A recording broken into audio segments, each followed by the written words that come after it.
Republicans currently hold the majority in the House of Representatives. And joining me in the studio to talk about how the DFL hopes to pick up the 7 seats necessary to regain control is House Minority Leader Paul Thissen. Welcome. Thank you. Thanks. I've heard the governor say on more than one occasion that the problems that the legislature has experienced getting its work done is due to divided government. In addition, the Harvard Business School recently released a report saying that government gridlock is the single most important challenge to U.S. economic progress.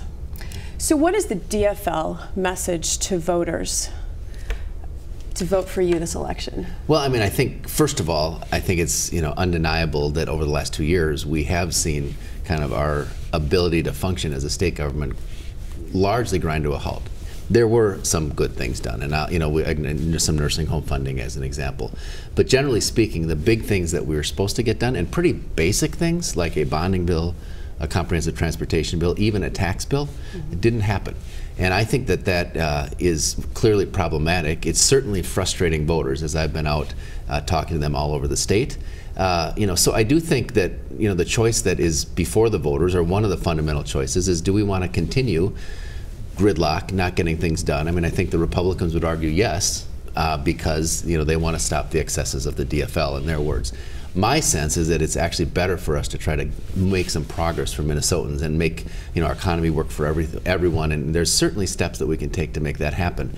So I think, generally speaking, that I think the governor's right, and that if we could get to a place where people are actually willing to work together and make progress, we'd be better off. The other thing that we can do and that we're talking about in this regard is actually making our legislative process better. More transparency, more public input, earlier deadlines, making sure we get done during the regular session instead of talking about all these special sessions.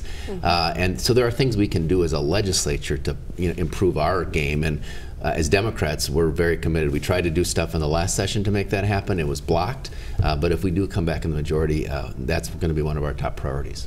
Well, and you actually already said this, but Republicans will say that we need divided government to put a check on the out-of-control spending of the DFL. Republicans also have concerns about high taxes and MNsure and the DFL policies and regulations that they say are bad for business.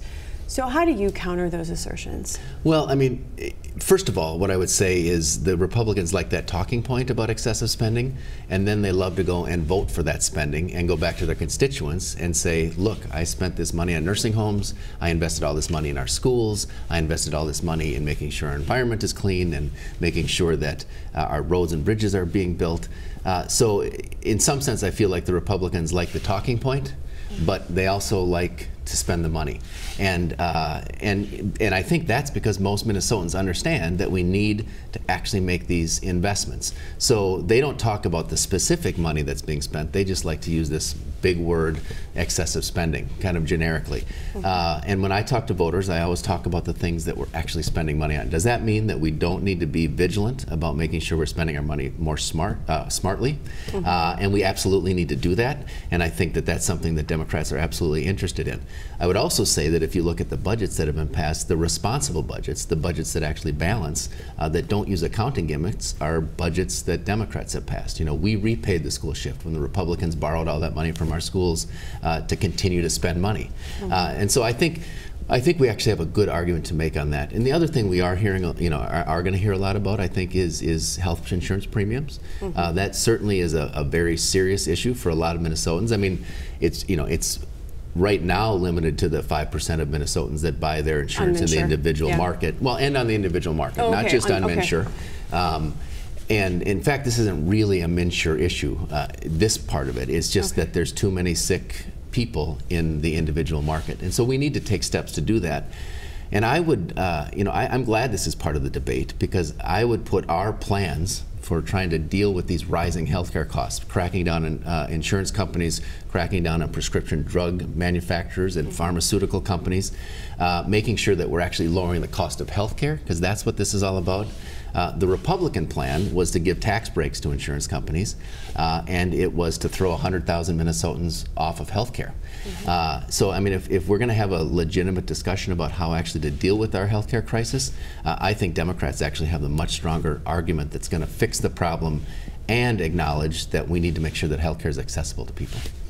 Let's move a slightly different direction. Multiple media outlets are reporting the millions of dollars that are coming from outside interest groups into our local statewide races. Millions of dollars. Is this too much money? Are the stakes this high? Should we be spending this much money on elections? Well, I mean, I would say that the stakes are high because we really are making a decision about the future of the state of Minnesota.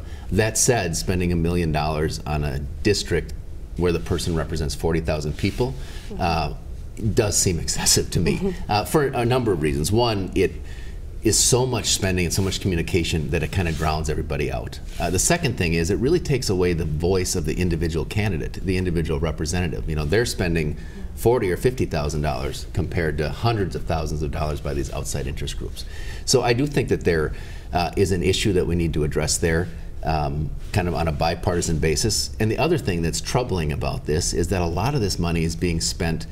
We don't know who's spending it. We don't know how much they're spending, and we don't know where they're spending it. It's this dark money that's flowing in, and there's a substantial amount of this $1 million that is in that dark money category where we just have no idea what interests are behind it, and I think that's very troublesome too. And it's going to be a real priority for us to get after that if we do take back the majority. Campaign finance reform is going to be one of our top priorities.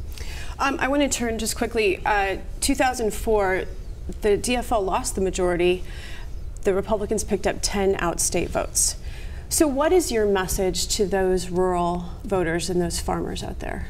Yeah, well, I mean, I think a couple of things. One is, I think if you actually look at compare our records, you know, I think we compare very favorably in terms of making sure we're making priorities of things like broadband investment, making sure that tax relief for farmers is something that you know, we've been pushing for and fighting for, making sure we're investing in things like local government aid, which actually helps small towns keep their fire departments and you know, police departments functioning and get the kind of parks. You know, the real issue here, from my perspective, is you know, that in some cases, too many young people are leaving those areas and they're not going back. And one thing we need to do is make the kind of investments, both in job creation and in housing, and then in the quality of life, to make sure that those are you know, places that, you know, people want to continue to live in. And I think they do if we could get the jobs there. So we're very focused on that and making sure that we kind of adopt policies that aren't kind of one-size-fit-all for the whole state of Minnesota. You know, because things that work in the metro area don't necessarily work in greater Minnesota and vice versa. And we need to make sure we're always kind of listening to that and paying attention to that. The other thing that we need to do is pass a statewide transportation bill that's comprehensive, because I think that's a huge part of that economic development. Representative Thissen, that's all the time we have today, but I want to thank you so much for coming over. Well, thank you.